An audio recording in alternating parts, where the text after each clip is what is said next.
I'm standing barefoot on the blistering Arizona concrete at 5:47 a.m. The kind of heat that makes the soles of your feet feel like they're kissing a skillet, boxers flapping in the pre-dawn breeze that smells faintly of creosote and chlorine, coffee steam curling up from my mug, and colliding with the nauseating stench of dog feces someone has smeared across my windshield in deliberate, looping strokes for the third time this month. And right there, blocking my garage door like a gleaming white plastic monument to entitlement, sits Linda Morrison's Lexus GX, HOA president, self-anointed monarch of Desert Bloom Estates. The 47-home pocket of Phoenix suburbia I moved into 6 months ago, thinking I could finally exhale after the divorce shredded my lungs and left me gasping for something that felt like peace. And in that moment, heart jackhammering against my ribs, caffeine burning the back of my throat, the desert silence shattered by the low hum of her still-idling engine, I realize. This isn't about parking anymore. This is war, declared by a woman who believes my driveway is her birthright. And I, James Harlan, 52-year-old structural engineer who can calculate wind load failure in my sleep, but still flinches at the word custody, just became the enemy she never saw coming. Let me rewind the tape, slow it down frame by frame, because this didn't explode out of nowhere. It smoldered, slow and toxic, until the whole damn powder keg was ready to light.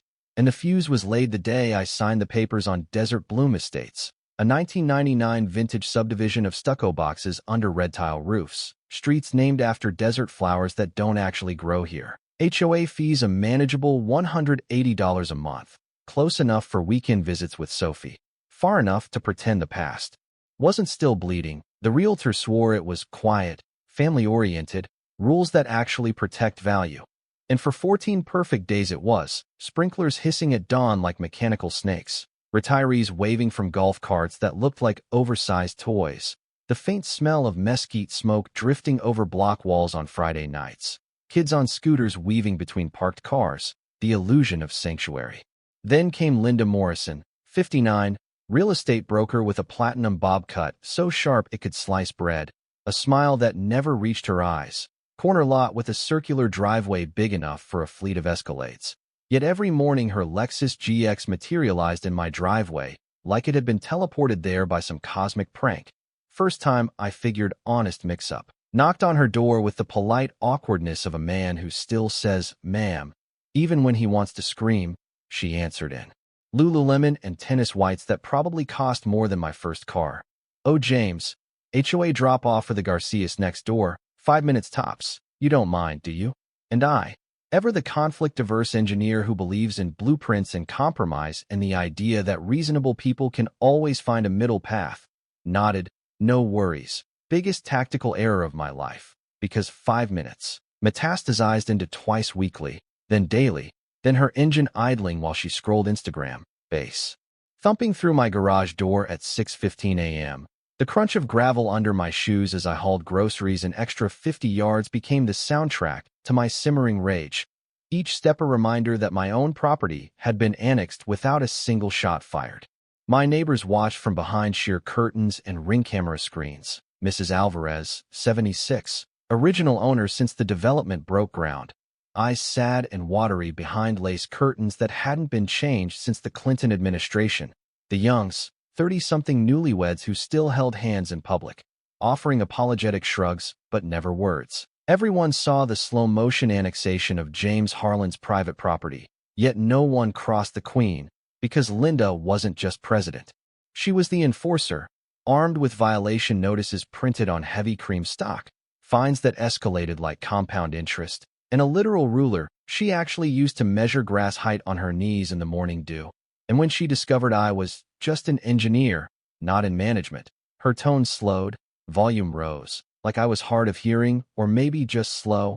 Remarks about certain residents lowering tone slid under my skin like splinters, subtle enough to deny, sharp enough to fester. 3 weeks in, I'm late to the office again because I can't back out without playing bumper cars with her Lexus. Sophie mortified because her friends see the stranger's SUV every weekend and whisper, "Why's your dad's driveway a parking lot?" And then the yellow notice flaps on my door like a death flag in the hot wind. Violation. Unsightly yard. Subheadings. Unauthorized flagpole. Visible hose. fine $400. My small American flag planted post-Memorial Day, now non-compliant decor. I stand there, sun baking my neck, blood pressure spiking so hard I feel it in my molars, because the Youngs fly the same flag from a bracket on their garage. Mrs. Alvarez coils 2 garden hoses in plain sight like green pythons. Yet only I get the ticket. And that's when the engineer in me wakes up. Data, patterns, solutions, because every structure has a weakness, and I just found the crack in Linda's armor. I walk the loop with my phone, catalog every identical infraction, 15 houses, same hoses coiled like sleeping snakes, same flags snapping in the breeze, same potted cacti wearing little sombreros. Mrs. Alvarez invites me in for café de olla that tastes like cinnamon and memory, voice trembling as she closes the door. Mijo, she only cites who she wants gone. Been doing it since my husband passed. And the pattern crystallizes in my spreadsheet like frost on a window. Minorities, single.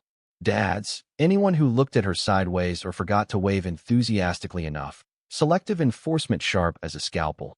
So I fight back with timestamps, GPS coordinates, 14 trespasses in 7 days. And when Linda spots the camera, she storms over in tennis whites in fury, voice shrill enough to rattle windows and set off car alarms. Are you threatening me, James? I stay ice calm, voice level like I'm reading load calculations, documenting trespass. Linda, Arizona law says driveway equals private property, even if it connects to a public street. Her face cycles pink to crimson to eggplant. And the next morning her Lexus noses 2 inches from my garage, engine running, Taylor Swift blasting through open windows, passive aggression elevated to performance art. A daily reminder that she can touch me, but I can't touch back. But engineers don't rage. We redesign. I sketch automated gate concepts on napkins at 2 a.m., dive into city codes until my eyes burn, discover driveway mods need 0 HOA approval if city compliant. And that night Mrs. Alvarez knocks, manila folder trembling in her hands like a fragile bird. I've been watching her for years. James, you're not the first, and you won't be the last unless someone stands inside. A decade of evidence, photos yellowing at the edges, dates scrawled in fountain pen, witness names in shaky cursive. The Youngs add their own security clips of Linda measuring their fence at midnight. A quiet rebellion brews in group texts and whispered porch meetings under the sodium glow of streetlights. And I realize this isn't just my war. It's ours, a community held hostage by one woman's ego and a clipboard. The escalation hit like a desert flash flood, sudden, violent, and impossible to outrun. Linda parking sideways now, blocking the entire apron so I can't even pull in from the street, forcing me to park 2 blocks away and hump groceries past saguaros under a sun that feels personal. One Monday I return from the office to find her Lexus kissing my garage, so tight the door motor screams in protest like a dying animal. She's vanished, car locked, keys nowhere, and a cluster of neighborhood. Kids gawk from their bikes as I circle my own house like a refugee in my own kingdom. I dial non-emergency. Officer shrugs through his mustache. Civil matter, sir. Need 24-hour tow notice and HOA sign-off for private property removal. Linda's trap sprung perfect, using her own authority as both sword and shield. A bureaucratic fortress I can't breach without her permission, but traps have pressure plates. And I just found hers when I noticed the sprinkler head. That night, researching permits until the blue light of my laptop screen brands itself onto my retinas, I discover Linda's real estate license demands ethical conduct under penalty of revocation. Online reviews paint her as boundary-ignoring. Clients felt violated in their own homes, showed up uninvited, ignored requests to leave. And Arizona boards revoke licenses for harassment faster than you can say cease and desist. Knowledge is ammunition.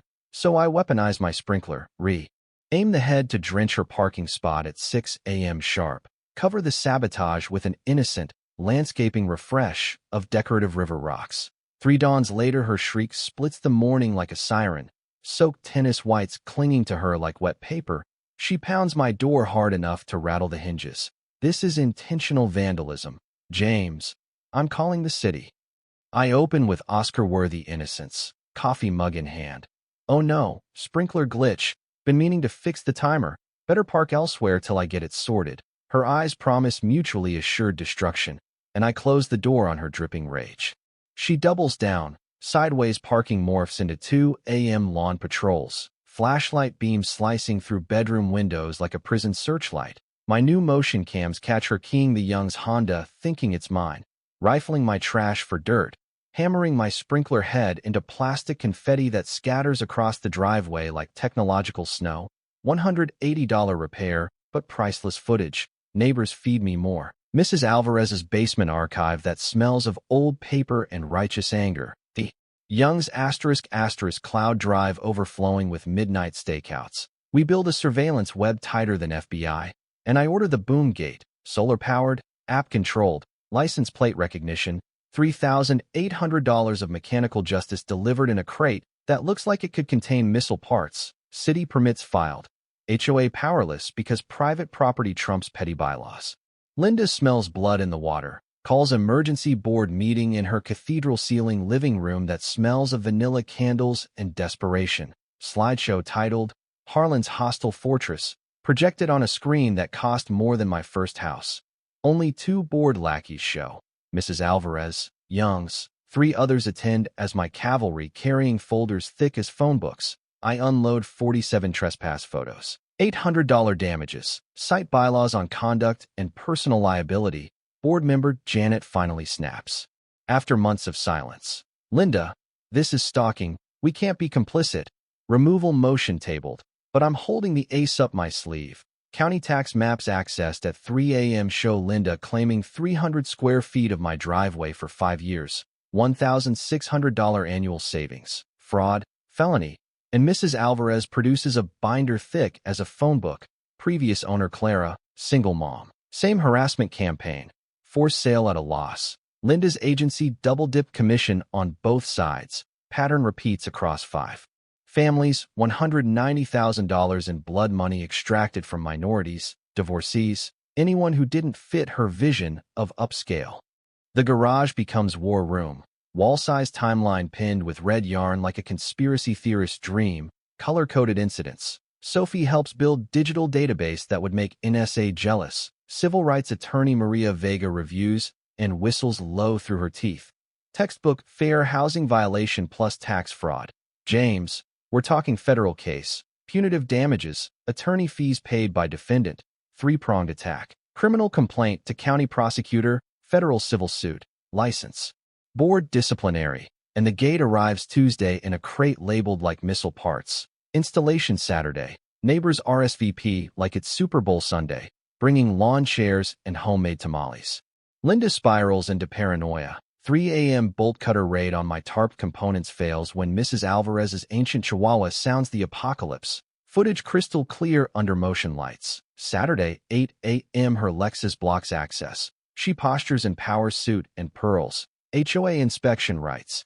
This violates architectural standards. I dial 911. Same officer sighs like he's seen this movie before.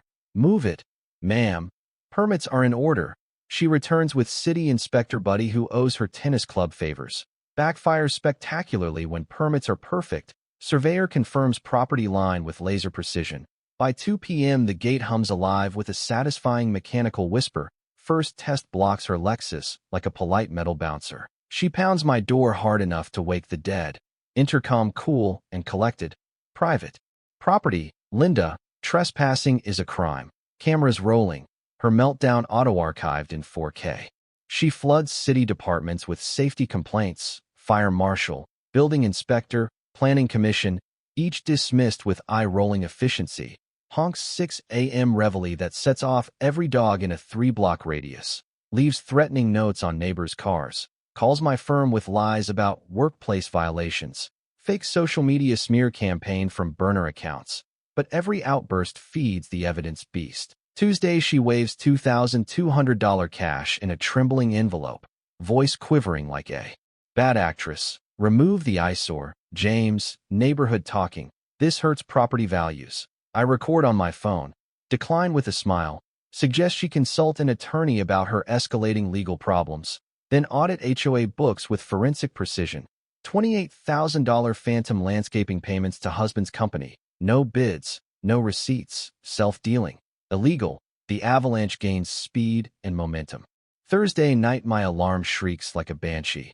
Live feed shows Linda swinging a baseball bat at the gate, screaming about ruining aesthetics and lowering tone. Neighbors dial 911 from 3 directions. Cuffs click 18 minutes later under the glare of patrol lights. Arrest report cites escalating harassment, property damage, restraining order granted before sunrise. Emergency HOA vote ousts her unanimously in a meeting that lasts 11 minutes. Local news feasts on the carcass. Engineers. Boom, Gate stops HOA tyrant. Viral clip of Gate denying her Lexus racks 30 million views in 48 hours. Reform advocates call for testimony. My phone won't stop buzzing. Town hall packs 220 souls into a room built for 150. TV lights glare like interrogation lamps. Linda in ill-fitting suit that hangs on her like defeat. Voice cracking through the microphone. One man destroys harmony with his aggressive modifications. I take podium. Laptop heavy with truth. Slideshow rolls like a crime documentary. 127 trespasses documented with GPS precision. Tax fraud maps overlaid in red. $190,000 commissions from forced sales. Fair housing violations with legal citations. Mrs. Alvarez testifies with decades of dignity wrapped in a shawl. This woman has terrorized our neighborhood since my husband passed. Long enough. Young's detail intimidation that made them consider moving. 5 families recount forced sales at losses that still haunt their credit. Room erupts when I reveal Gate logged Linda's $2,200 bribe audio in crystal clarity. Her exit shoves cameraman hard enough to send him stumbling. Footage leads 10 p.m. news with the cheerin', HOA president meltdown. Fallout is biblical. City attorney confirms criminal probe. License board revokes credentials in a hearing that lasts 40 minutes. Civil suit settles $195,000 plus attorney fees before discovery even begins. HOA audit recovers $31,000 in fraudulent expenses. Fees slashed 60% for 2 years. James Harlan elected board by acclamation in a vote that feels like coronation. Transparency rules. Oversight committees. Crime drops 45% in 6 months. Property values jump 9% according to Zillow. Sophie brags to friends. My dad built justice with solar panels and a spreadsheet. Linda flees state before the ink dries on the restraining order. Divorce strips assets down to the studs. Her tale taught in HOA training seminars as How Not to Be Linda Morrison. My Gate runs 260 flawless days. App upgraded for neighbor coordination with shared incident reporting. Settlement funds Fair Housing Defense Trust. 14 families saved from similar predators. Engineering scholarship launched in Sophie's name. Popular mechanics features plans with full schematics. 3 firms beg. Licensing deals. I date Mrs. Alvarez's daughter Isabella. Biology teacher who loves men who fight bullies with facts instead of fists. Every sunrise I sip coffee to desert silence. Garage opens unobstructed for the 247th consecutive day. Gate hums victory with a sound like satisfaction. Sophie visits without drama. Neighbors wave real waves instead of nervous glances. Festival replaces fear with mariachi and bounce houses. My confidence, shattered by divorce, forged stronger in this fire. Proof: one man, one spreadsheet. One well-engineered gate can reclaim a village from tyranny. So tell me, was I wrong to weaponize property rights like a precision-guided missile, or was justice the only blueprint strong enough to dismantle a decade of tyranny? Drop your HOA horror below. Let's map the battlefields together, because the desert may be unforgiving, but community, real community, is the only water that can make it bloom.